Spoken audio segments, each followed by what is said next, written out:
weather, Mr. Bennett. Lessons learned. Remember this. They're charming people. They will give you the clothes off their backs. They will sleep on the floor as to give you their beds. They'll ask a piece of bread will be yours sooner than theirs. They're as kind and gentle and welcoming and good as you will ever encounter. They are good. And they will panic over a toothache. I think people should pay attention to Tempting Providence because it's been one of the most successful plays to come out of Newfoundland ever. It's toured to Tasmania, Scotland, England, Ireland, LA, all 7 provinces in Canada and the Northwest Territories. And we've been really lucky. It's a really heartwarming story about a woman who, a real person, a real life hero. She was a doctor without borders long before they ever became. And I think it's a really inspirational tale of a true Canadian. She came running through the door with Alex.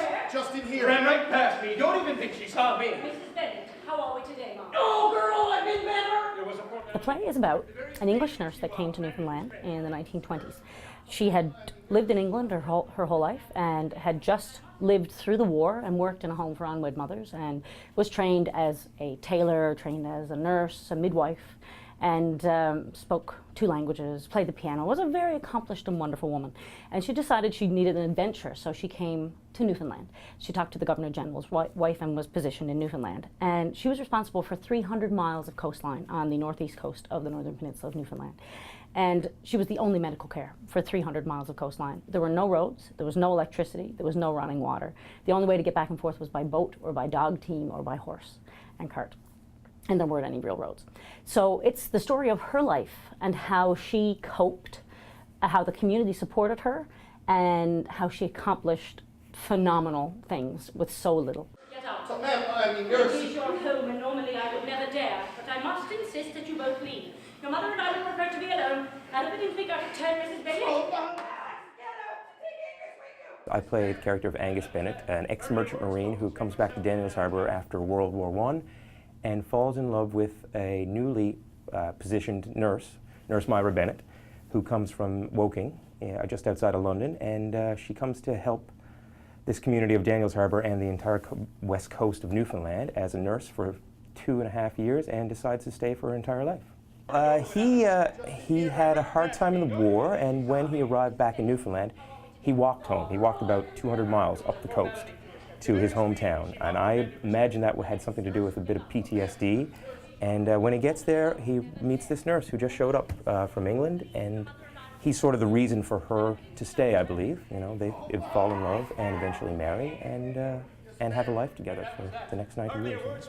She had myself and Alex out, feet scraping and 4 ears hurting her with the wind. It's a story of a real hero and a person, an exemplary person who I'm very, very proud to play, and was hugely intimidated to play at first because her family, a lot of her children are still alive, and they're in their 90s now, and the whole community knew who she was. So it was this, you know, this woman who already had her own heroic status. So trying to bring that to life was something that I took very seriously and was also quite intimidating at first. She has 3 children that her own biological children, Trevor, Grace, and Barbara, and Grace has come and seen the show, I think probably 8 times now, 9 times, and she's 94 or 95.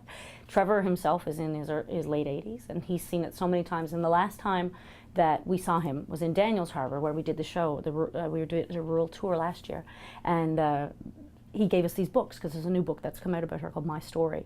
And he looked at it, and he kind of looked up at me, and he said, "You know, you do remind me of Mom." And there's a little crack in his throat, and I was in his voice, and I was so touched by it. But it was really, the family is over the moon about it. They are so proud.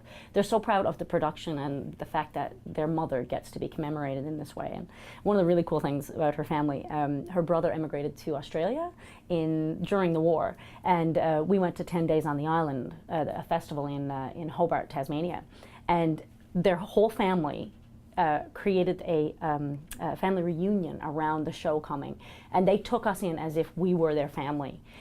I've never had more of an outpouring of love and admiration. Like it was phenomenal. One of the most amazing experiences of my life, for sure. Yeah. And they will saunter. Just take their bloody sweet time to collect the nurse. I've been doing this production now for about 9 years, just under 600 shows. And the challenge is to keep it fresh and to keep it alive, you know. After you do things so often, it can sometimes become doing it by rote or, you know, phoning it in, whatnot. But you really have to listen to each other and play off the moments as they evolve. I'm sure the play has evolved since the first time that I performed it, but we hope that we keep the core reality of it and make sure that we, you know, just stay engaged with each other. And you know, working with the cast this intensely for such a long time, there's interpersonal problems too that you have to navigate, and that really kind of binds us together. I've been doing this show since 2002, so 10 years.